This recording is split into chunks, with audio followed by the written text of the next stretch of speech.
So today we're looking at Dhammapada verses 292 and 293,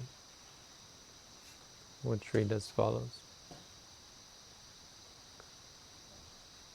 Yañhi kiccaṃ apaviddhaṃ akiccaṃ pana kayirati unnaḻānaṃ pamattānaṃ tesaṃ vaḍḍhanti āsavā yesañca susamāraddhā niccaṃ kāyagatā sati akiccaṃ tena sevanti kicce sātaccakārino satānaṃ sampajānānaṃ atthaṃ gacchanti āsavā. Which means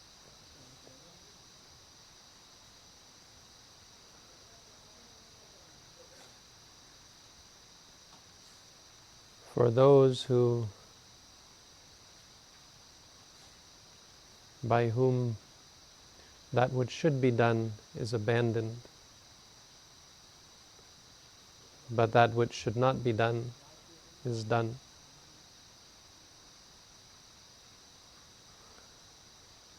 Insolent, negligent, for them impurities increase.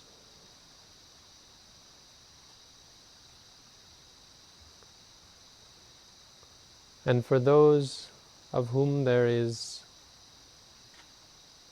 proper initiative,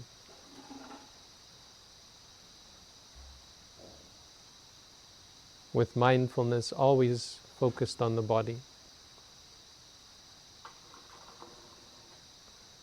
they do not partake of what should not be done.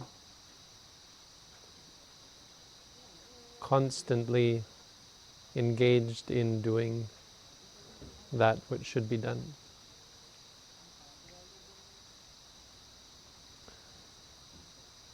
For the mindful, for those who are with full understanding, impurities come to an end.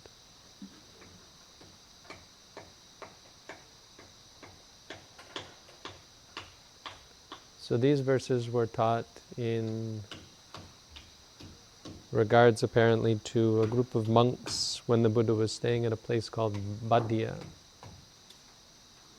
These monks are talked about in the Vinaya, so the story is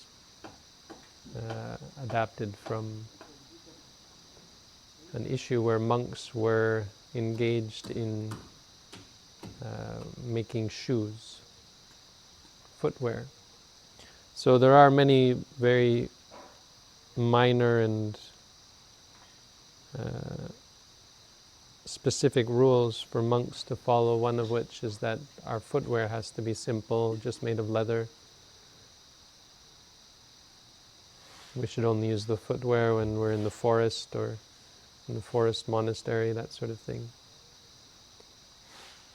And these monks were abusing that allowance for wearing footwear and making all sorts of decorative sandals, and sandals made out of this and sandals made out of that, and so the Buddha made a rule about it. But here, he made a rule saying, that should not be done. But here, this was apparently an opportunity, because these monks were not just engaged in making footwear, they were also abandoning the teaching, abandoning the practice. They weren't engaging in listening to the Dhamma or discussing the Dhamma. They weren't engaged in the practice of morality, concentration, or wisdom. Instead, they were just occupied with frivolous things like making shoes. So the monks, the other monks who were better behaved, complained about this and told the Buddha about it. The Buddha called the monks and inquired about the situation and then scolded them, saying, "You came here You came here. Why did you come here? You came here. You were born as human beings. You have good body, good mind, qualified to become Buddhist monks even, which is a very rare thing. You've met with the Buddha sasana. You've taken advantage of this meeting and you have come all this way. You have come here to do one thing. But instead, here you are doing something very different. And then he taught this verse, these verses.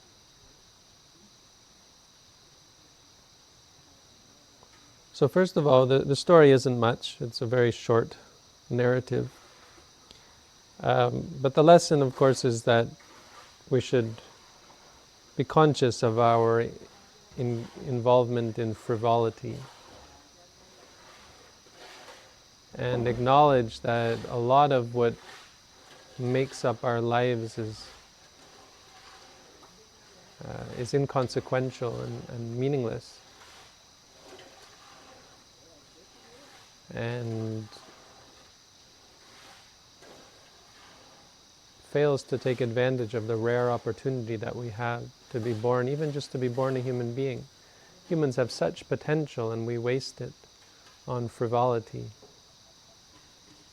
on things that have no potential to enlighten us, better us even. We spend time in things like hobbies and pastimes, we call them. It's such a funny name, as though we had all this time and we're just waiting for something better. The only thing better waiting at the end, obviously, is death. And well, if that's better, then so be it. But a life full of frivolity, a life full of useless activities, probably doesn't lead to a death that has any significant improvement. But the verse is, there's a little more to the verse, and the verse builds on this idea and introduces this term that is actually fairly core to the Buddha's teaching, the idea of the kicca. Kicca meaning that which should be done, and akiccaṃ, which is the opposite of kicca. You have kicca and akiccaṃ. And so the first thing we have to understand about this is it's not quite like these words would mean if they were used in a worldly or an ordinary sense. In the world we have kicca, those things that we have to do, that we often translate as duties. Duties are things that we have. We have duties towards our employment. We have duties towards our parents, our family, our spouses, our friends. Duties towards the Buddha, duties towards religious people, and so on. We have many sorts of worldly duties. And often these duties are an obligation. They're things that we do not because we want to, not because we feel any benefit comes to us, but because we're told that we have to do this. And so we make the best we can of it, we perform these duties, and then we go back to whatever we'd rather be doing. You know, employment is not something usually that people live for example. Duties, that which should be done, are often obligations. And I bring this up because this can be, to some extent, how people approach Buddhism, meditation, the practice of the Buddha's teaching, and can often come to resent it, especially in situations where they're engaged in it intensively as a monastic or as a Buddhist meditator doing a meditation course. Over time you can come to actually resent the practice and feel dread for having to continue the practice, which is kind of just caused by this idea that it's some kind of burden, some kind of duty, some kind of obligation.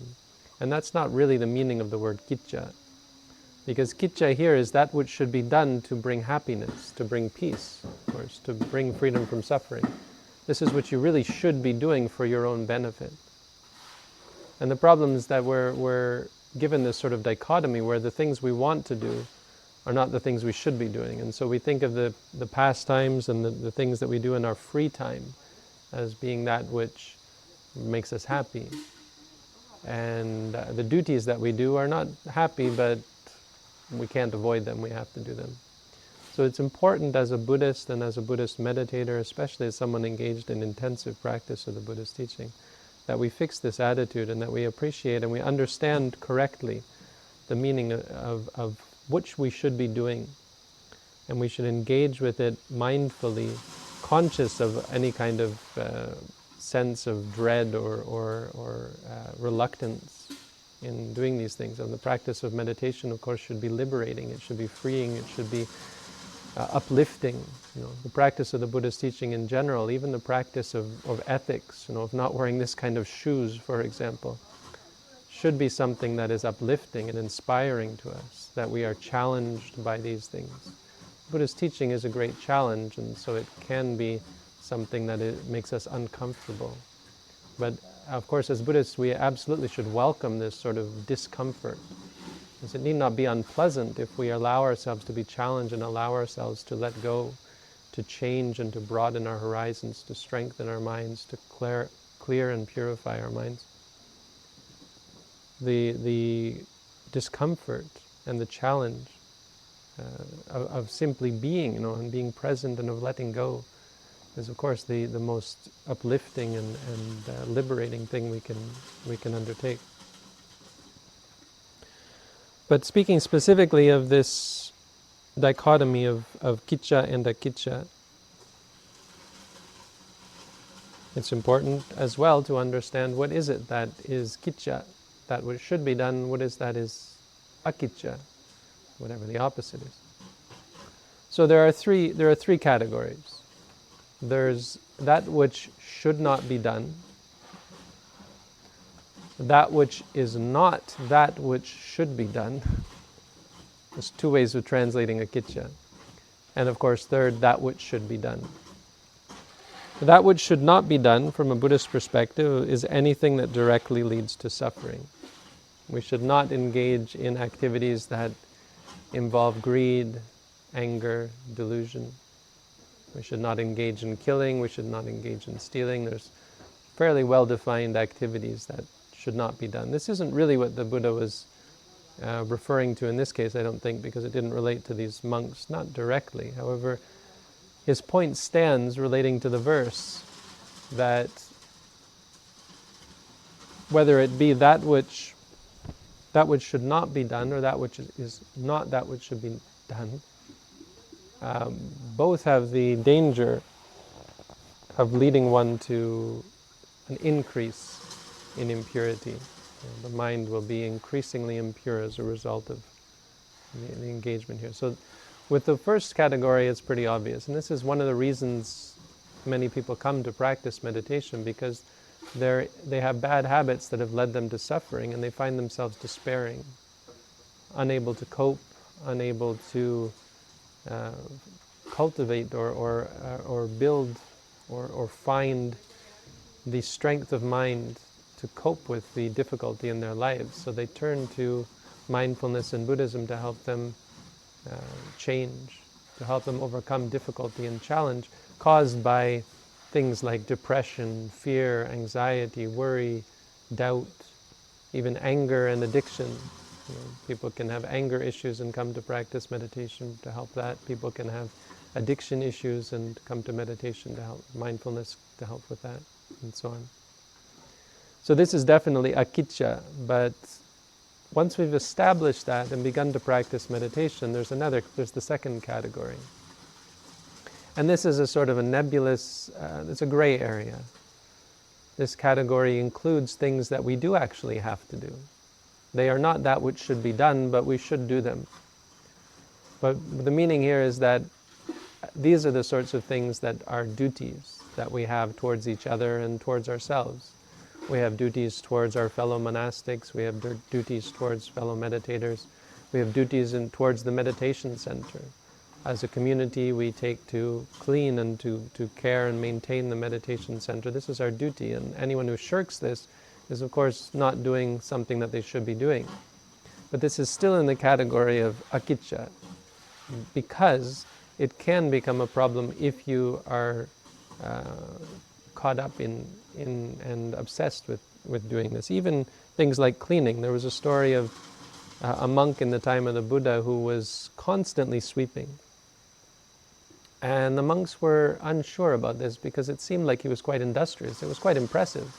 Sweeping in the morning, sweeping in the afternoon, sweeping at night, day in and day out, sweep, sweep, sweep is all he did. The Buddha didn't praise this monk. They asked the Buddha about it, and the Buddha said, it's just like a janitor or something. It's just, industry is not in and of itself praiseworthy. So it is possible for us to get caught up even in things that we should do, because they are not truly what should be done. But more common that we find in this category are things that in and of themselves need not be associated with defilement. So it can be talking, chatting. You think, well, that can be profitable. You talk with the other monastics and sit around chatting or that sort of thing. It can be things like cleaning. It can be activities that we have. It can be building. Some monks get caught up in building projects and this sort of thing. And the problem with all of these things being not the practice of mindfulness, being not the practice that leads us to a purity of mind directly, have the very great potential to, as well as those activities that are directly associated with greed, anger, and delusion, these also have the potential to cause the arising of defilement. So as a result of engaging intensively in these practices, we abandon mindfulness practices, and as a result can trigger and build bad habits of greed and anger and delusion. So you find people becoming irritable and caught up in their addictions, because not that the things they're doing are evil, but because they're not doing anything to prevent them. So our engaging in worldly activities, whether they be activities that are truly frivolous and associated with greed and anger and delusion, or whether they just be frivolous activities that are meaningless, and we spend all our time now with computers and telephones, on Facebook all the time and this sort of thing. I mean, Facebook, you could say, well, Facebook is great. We're meeting, talking to family and reading stories and so on, can be beneficial, but since it is not something that has the potential to cure the mind and purify the mind, what generally happens, day in and day out, engaging in this sort of activity is, as the Buddha said, tesaṃ vaḍḍhanti āsavā, their impurities of mind increase, because they have the opportunity. It's like in the dark they are festering and growing this fungus, this impure thing. And until you shine light on it, unless you're constantly vigilant about shining light on it, it grows and grows and festers and pollutes. And in this way it pollutes the mind, the āsavā pollute the mind. But the third category, that which should be done, is really not a lot of things. And this can be a bit of a problem, that there's not a lot that we should be doing, and so it's much easier to find many other things to occupy our time than it is to occupy all of our time doing these very few things that we should be doing. It's a challenge. The practice of the Buddha's teaching is very much a simplifying teaching, where our lives become fairly simple. And as I said, we still engage in many activities that we have to do, duties and engagements, even talking with others and teaching and learning and studying and so on. But that which should be done should always be at our forefront, and should be that which we focus our attention on for the most part in our lives as Buddhists, as Buddhist monastics, as Buddhist meditation practitioners. The theory is that there are 4 things that are called kicce, and these of course relate to the 4 noble truths. In Buddhism, the core of the teaching is 4 truths that are noble because they lead one to be noble. They lead to enlightenment. They lead one to freedom and from suffering. They lead to clarity. They lead to wisdom. They lead to light, brightness, brilliance, wisdom. So these four are that we should fully understand suffering.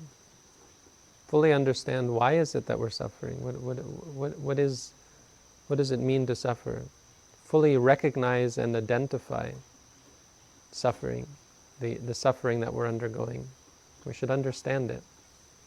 The core of the Buddha's teaching is that we don't understand suffering, and that's why we suffer. We keep again and again banging our heads against the wall, bumping up against suffering, crashing into these situations and experiences that can't do anything but bring us stress and suffering and worry and pain, because we don't understand that that's exactly what we're doing. So in the practice of mindfulness, this is crucial.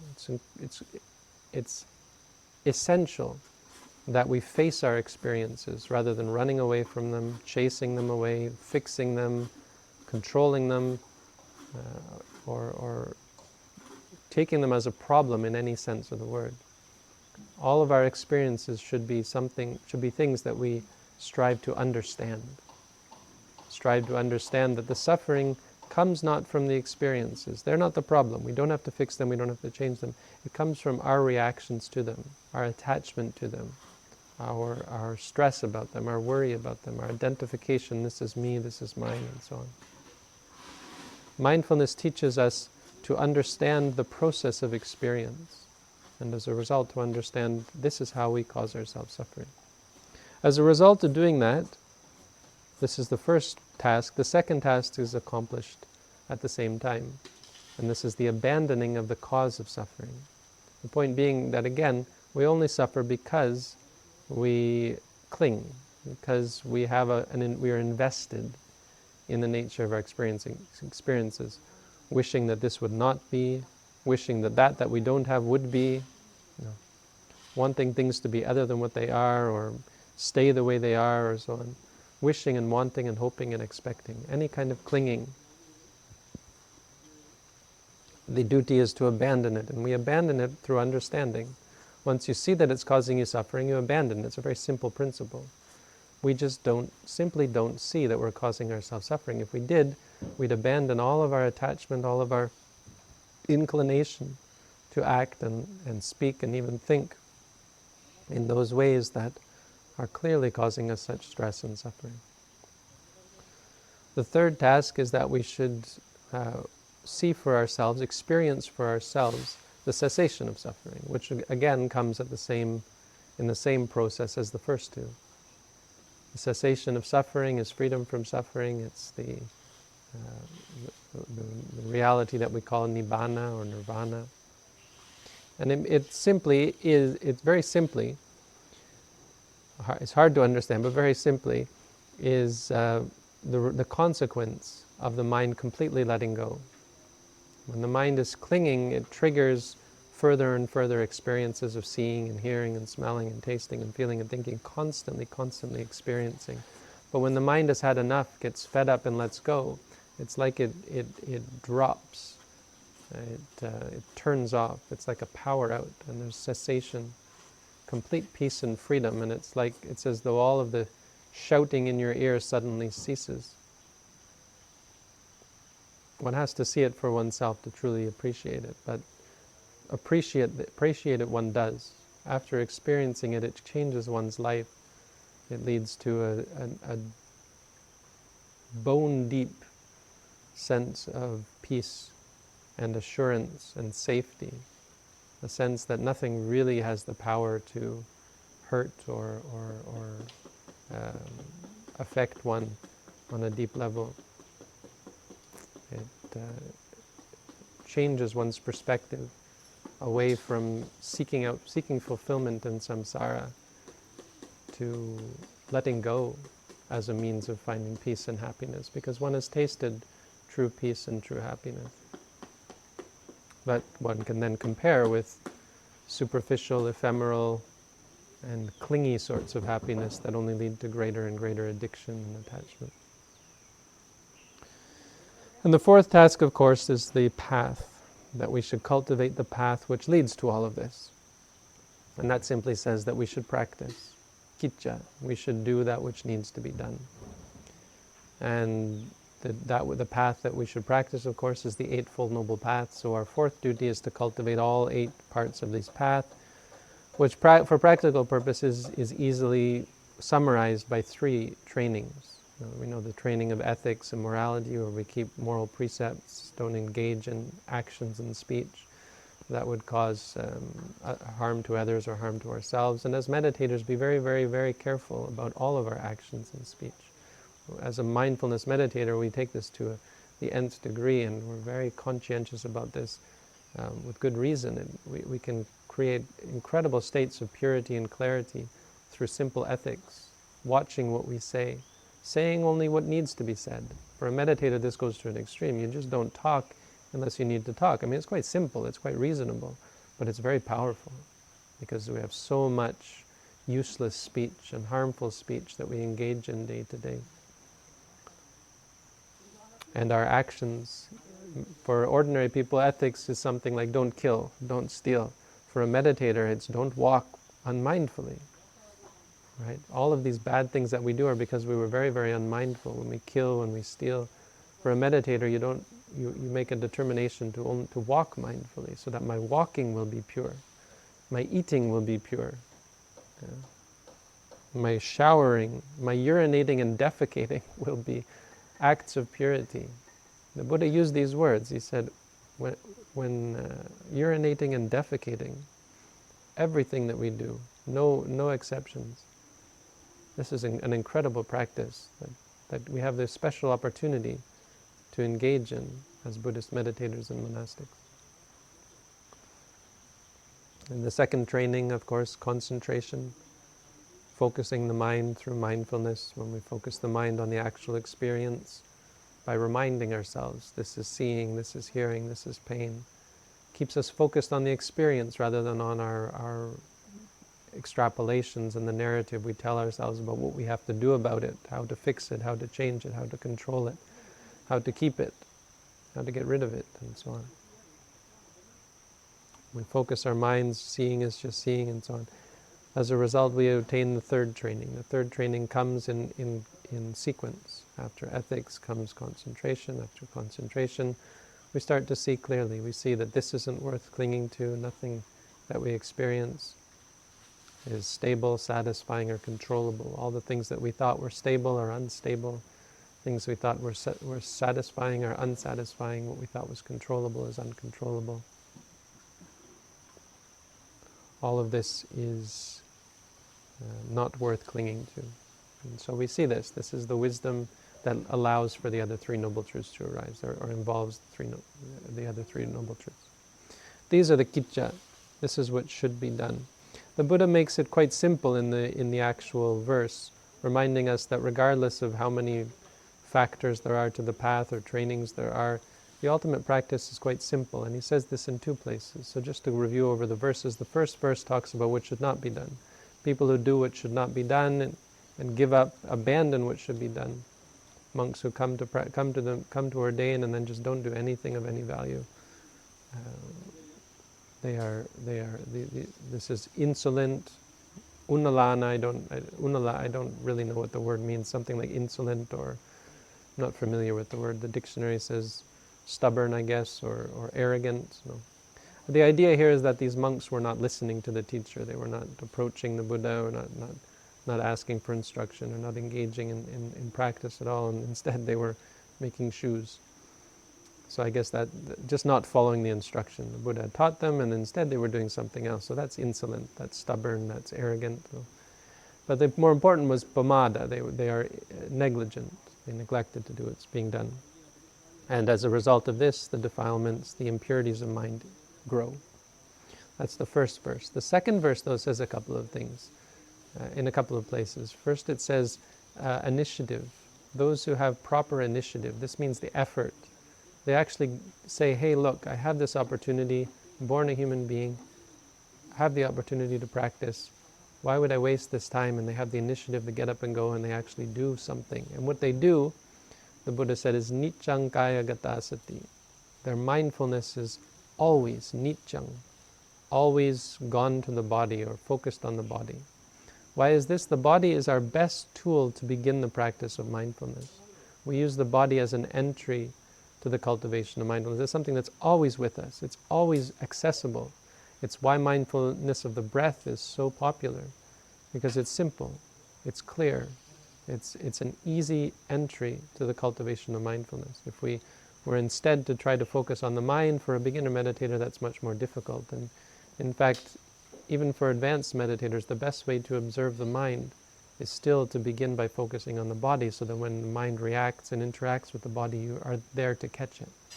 The body is the best way, the Buddha said, to cultivate the path of practice, to engage, to attain enlightenment, and to become free from suffering.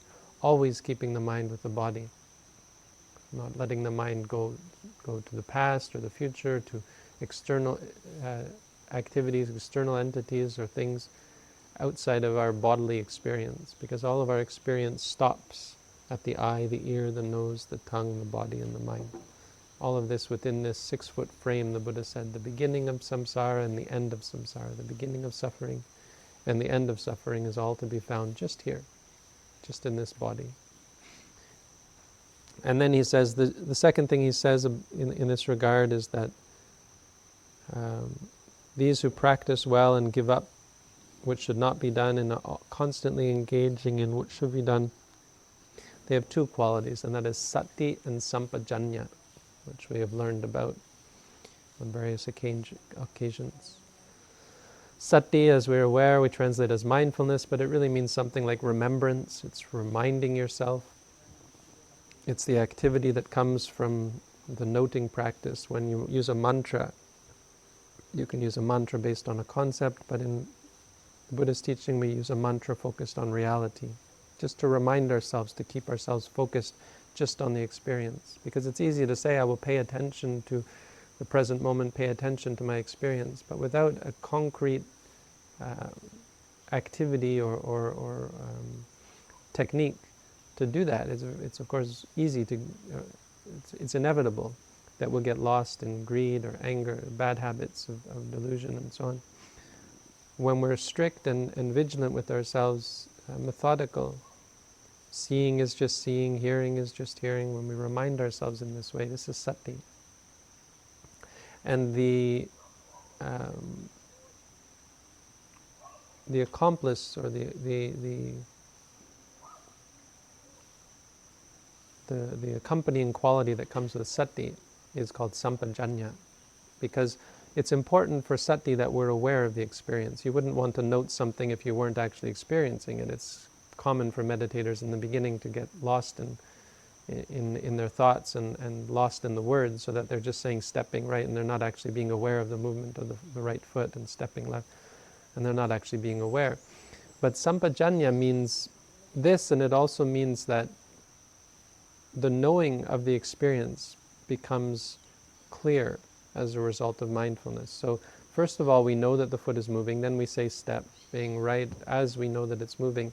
And as a result of saying that to ourselves, we create clarity. So these go together, not really one causes the other, but the knowledge and the mindfulness come together. So the grasping of the object is the same experience of seeing the object clearly as a result of grasping the object. Right? This is stepping, this is seeing, this is hearing, this is pain, this is thinking. The clarity evolves accompanying that mindfulness, and this is the meaning of sampajānānaṃ. Wisdom, as a result of being mindful, and through the process of mindfulness, we're aware of the experience just as it is. Mindfulness is something that keeps that from changing and keeps that consistent, that we're constantly aware it is what it is, and we see things arising and ceasing. We see the impermanence of our experiences.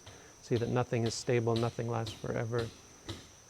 And we see the suffering aspect, that we cause ourselves suffering when we have expectations, needing it to stay, needing it to go, clinging to it as me, as mine, under my control. And we see that the experiences that we have are none of them me or mine, or under our control.